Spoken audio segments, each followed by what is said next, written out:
Today I'm going to show you how I pushed the top 50 in the world with the best Lavaloon deck in the game.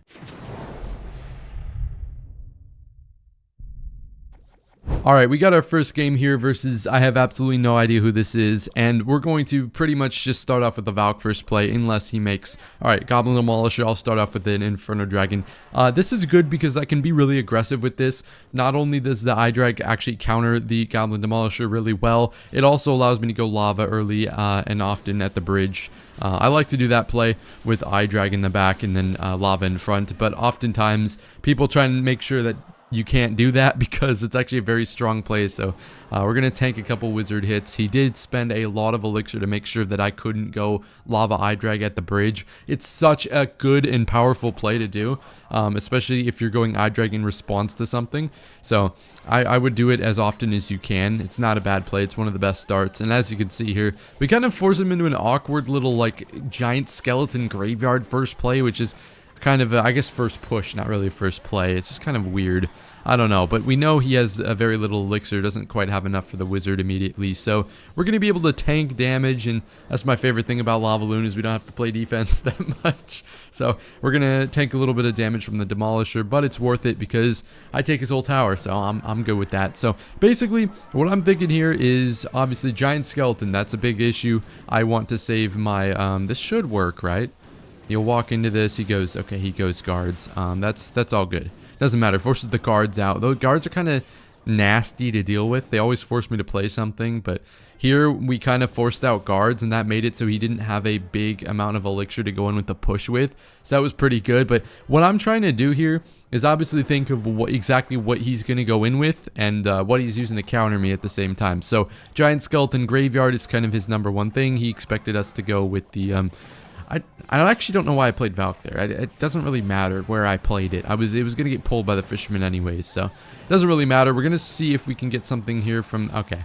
Obviously, we're playing in the top 100 right now. This guy's not going to let us Inferno Dragon his tower halfway down. So that makes sense that he didn't want to do that. But what I'm thinking of here... Alright, we got guards for his graveyard, obviously. I would love... I'm not known as a defensive player, okay? I'm playing freaking Lava Hound. I would love to defend this push here. I don't know if this is possible, but there's no reason not to. I'm going to go with the Evo Zap here. I don't know if that's necessary because he doesn't exactly have... Okay, he played a Zap there, but he doesn't really need to play anything to kill the guards. He can just kind of go Goblin Curse, Zap, and then I have to get like really scared because I don't know if my guards are going to turn into goblins or not.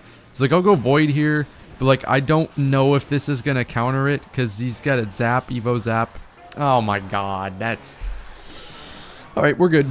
It's all good. We're going to overtime. I know exactly what I need to do. I was really hoping it wouldn't go to overtime because now I'm shaking in my boots. But yeah, we're going to be fine here probably because...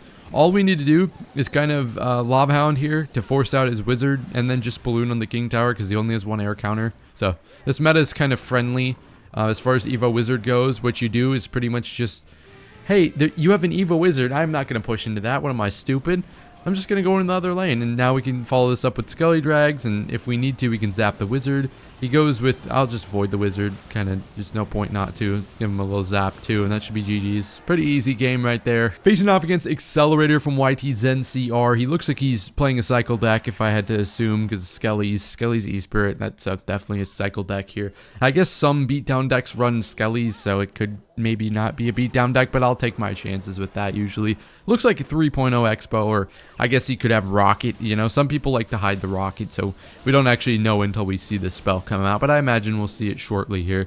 All we have to do is kind of just chill, wait for... Okay, I love these drags here because he's at low elixir, doesn't have a fireball either. I probably should have played them closer to the left side, actually, now that I think about it. But we got a little bit lucky there, although I am known for my zaps, so a nice little zap there to get him down to 2,000, and it's a pretty good start against Expo. He's better than any start I've had in a while. It's pretty good. I've been adapting every single time I face Expo. I'm like, okay, you know what? I get the smithereens beaten out of me. So I'm like, you know, we need to adapt. We need to change something. So aside from the fact that I like want to break things every time I face Expo, I'm trying to adapt and I change something every time I play an Expo deck. So I'm trying to be a little bit more defensive. But obviously if I have the opportunity to go in with offense in single like I did, earlier in this game, then obviously that's something I want to do. And oof, this is, oh, the dagger Duchess nerf. What the? We should not have gotten 2 balloon hits right there. That was so okay. That was interesting, but I'll take it. Hey, I'm not gonna complain about that. Come on now, you know me. I'm not complaining about none of that.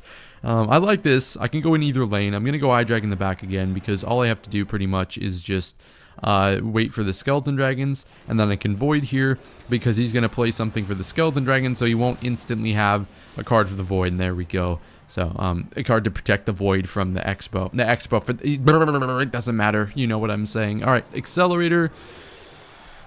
I want to go same lane as him because it's usually easier for me to counter the expo if I'm in the same lane. It is going to get a bit dicey. I'm not sure how long I'm going to be able to defend the expos well enough here. The problem is obviously my Valk is what I use to tank for the expo, but the problem being that he, we have to zap here, he can outcycle me pretty easily, and so he's already like 1 card off an expo. I think he's back to it, so he can go in expo anytime. And this time I did happen to cycle back to my Valk, but at times you will not be able to get back to your Valk, so you have to use guards. You have to switch up if you want to use balloon maybe to counter the expos. I don't know how I feel about that. I maybe shouldn't have gone balloon there. I don't think I should have. That was a bad play.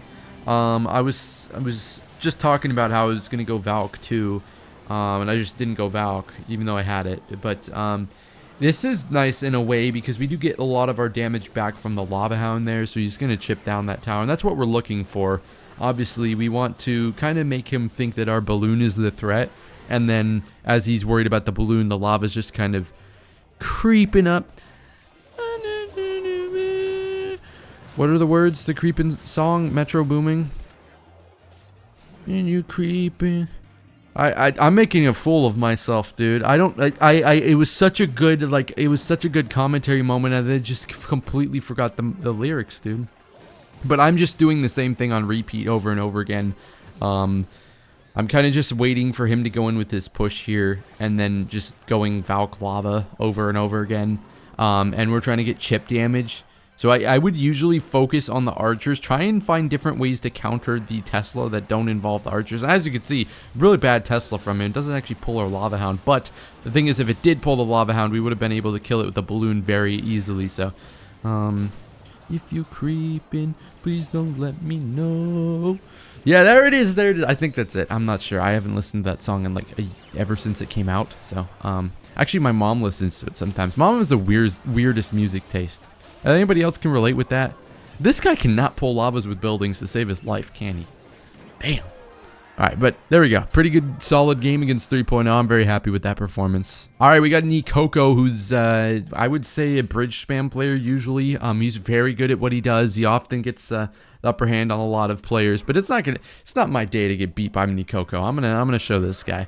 Battle Ram does pretty much confirm my thoughts that it's bridge spam here. That's nasty. Benny Jester, nasty women, nasty women.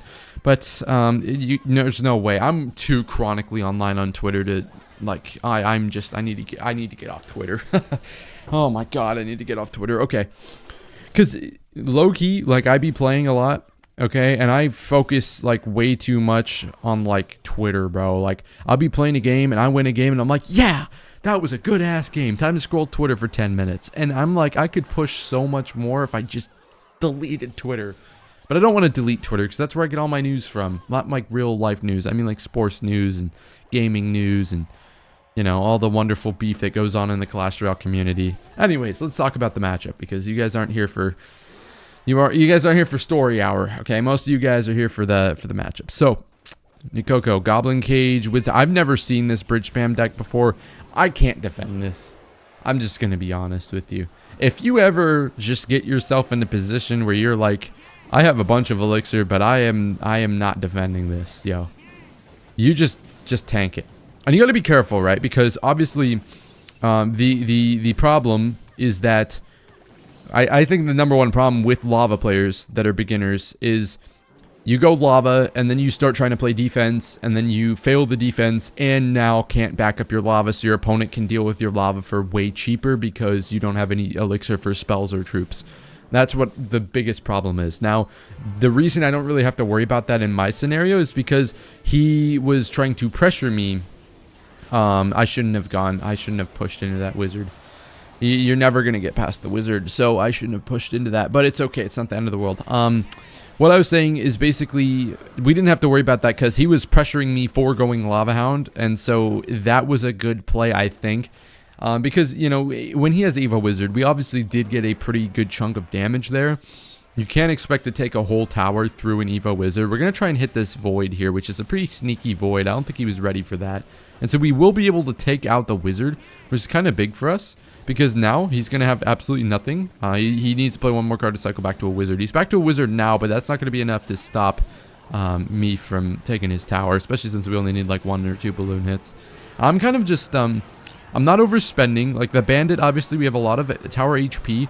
I ignored the Bandit so we can go with a Lava Hound here. And now that his Wizard is on the left side, he can't afford to go in with the Wizard. Omar's Words of Wisdom. If the Wizard comes out on the left side, the Wizard cannot come out on the right side. And damn, we just lost both of our Lava Hound's puppies or litters instantly. Like they didn't even spawn, bro. But there's no way he gets past this.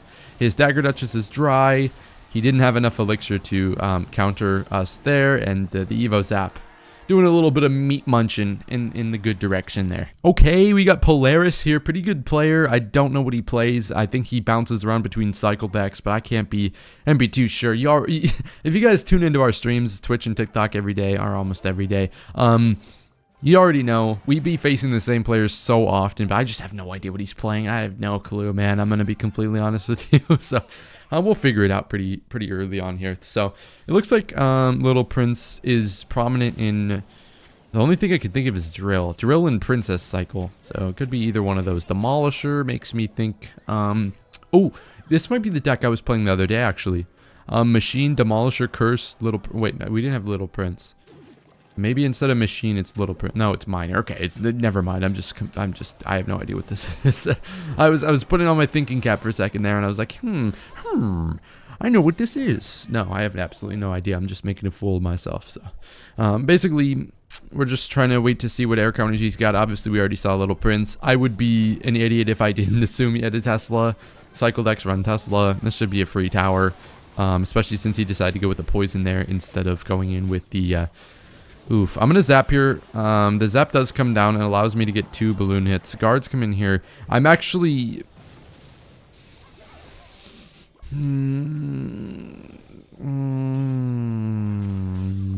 I like what I did there. I feel like guards... If I go guards... Okay, if I didn't go guards on the night, 1, I take like a 900 more damage, and 2, we would have gotten an LP'd. Like, he just went with the ability late. He could have gone with it earlier. But in reality... Oh, we can tank this as well. I don't think it does enough. Yeah, it doesn't even get a shot off because the Skelly Drag does a pretty good job there. I feel like that was the best play. Obviously, we took a ton of damage, but... to go in against oh my god. No way. I can't even, like, form a sentence right now, dude. If we are going against a deck like this... And we're both like really low on 1 tower. I'm willing to do that as long as I can just focus on one big push that takes him out. And so that's a pretty perfect little interaction there. So we're going to take that out. He gets back to another Tesla. That's okay. I don't really care about that. Because we're going to get I think, yeah, this is a death bomb. So he goes with the Curse. We can go Skelly Drags back here. Obviously playing a minor deck. He's not going to be able to get his tower damage instantly. Like, he can't just rocket cycle us. So we can focus really heavily on just offense here because we can afford to tank a miner. So I'm going to go with the Void here on the Little Prince. And that should take him out. And then this way we should be able to just take this guy out. And he's not going to be able to deal with me. Again, we're doing the same thing we did against Accelerator here with getting our lava chip. Making him worry about the balloon and then taking him out with the Lava Hounds. That's pretty good.